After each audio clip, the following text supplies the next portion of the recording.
Terpujilah nama Tuhan. Saya mengucap syukur kepada Tuhan kalau hari ini kita berjumpa kembali. Dan saudaraku yang dikasihi Tuhan, kita akan belajar mengenai kata-kata yang bermakna. Kita buka di dalam Kolose 4 ayat yang ke-5 dan ke-6. Dikatakan demikian, hiduplah penuh hikmat terhadap orang luar. Pergunakanlah waktu yang ada. Hendaklah kata-katamu senantiasa penuh kasih, jangan hambar, sehingga kamu tahu bagaimana kamu harus memberi jawab kepada setiap orang. Nah, saudaraku yang kasih Tuhan, setelah Rasul Paulus menjelaskan di dalam Kolose 4 ini tentang kehidupan doa, dan dikatakan di sini ayat yang kedua dan ketiga, bertekunlah dalam doa dan pada itu berjaga-jagalah sambil mengucap syukur. Dan kemudian dilanjutkan dengan yang tadi saya bacakan, bagaimana kita punya tanggung jawab terhadap orang luar. Kata-kata kita jangan kata-kata yang hambar, tetapi kata-kata yang harus penuh dengan kasih, sehingga kita harus bisa memberikan jawab kepada setiap orang. Nah, saudaraku yang dikasihi Tuhan, dua hal ini erat sekali hubungannya, yaitu kehidupan doa dan tanggung jawab kepada orang luar. Jangan sampai kita bertekun dalam doa, sementara kita lupa tanggung jawab kita kepada orang luar, bagaimana kita bisa memberikan jawab. Kata-kata kita bukan kata-kata yang hambar, tapi kata-kata yang penuh dengan makna. Nah, saudaraku yang dikasihi Tuhan, seringkali orang Kristen punya kehidupan yang serupa dengan dunia. Ya, kata-katanya hambar. Kata-kata hambar ini adalah kata-kata yang tidak bermakna, tidak menunjukkan identitas kita. Kalau orang luar bisa memfitnah, kita juga bisa loh. Bahkan lebih seru kalau orang Kristen yang memfitnah. Ya. Kalau orang luar bisa membuat gosip, bisa menyebarkan berita bohong, hoax, orang Kristen bisa loh. Bahkan lebih hebat lagi orang Kristen jika melakukan hal itu. Jadi sekali lagi saudaraku yang dikasihi Tuhan, bertekun dalam doa.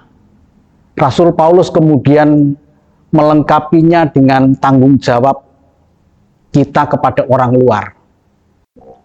Bukan hanya kehidupan Kristen yang saleh.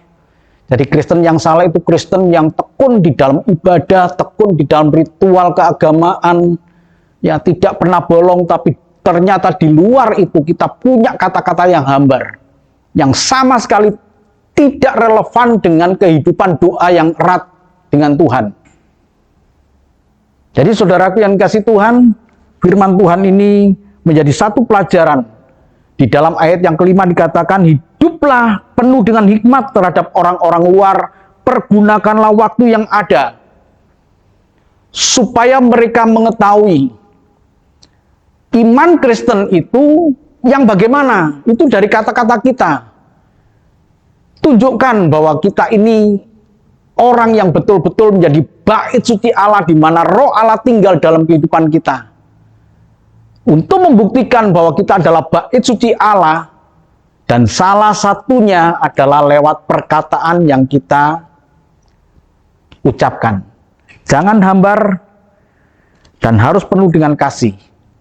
Ya, senang kita membalas kan? Ya, ada anak Tuhan yang difitnah gitu ya, dikatain oleh orang lain, dan kemudian dia balas dengan emosional. Ya. Nah, itu tidak dengan hikmat, dan sama sekali sangat berbeda dengan, ya sekalipun dia kehidupan doanya luar biasa, tapi sekali lagi itu termasuk kata-kata yang hambar, yang sama sekali tidak menunjukkan kasih, dan orang luar tidak akan bisa melihat bahwa kita adalah orang Kristen di mana menjadi bait suci Allah, di mana roh Allah tinggal dalam kehidupan kita. Dan akhirnya saudaraku yang dikasihi Tuhan, orang akan berkata, dia sama dengan orang jahat, dia sama dengan orang fasik, bahkan mungkin lebih jahat dari mereka.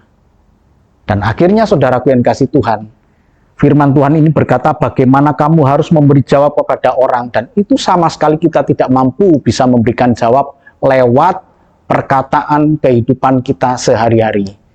Mungkin dalam kejadian-kejadian kehidupan kita sehari-hari sempat memancing emosi kita, tapi ingatlah, kita harus memberi jawab kepada orang lain bahwa kita adalah bait suci Allah.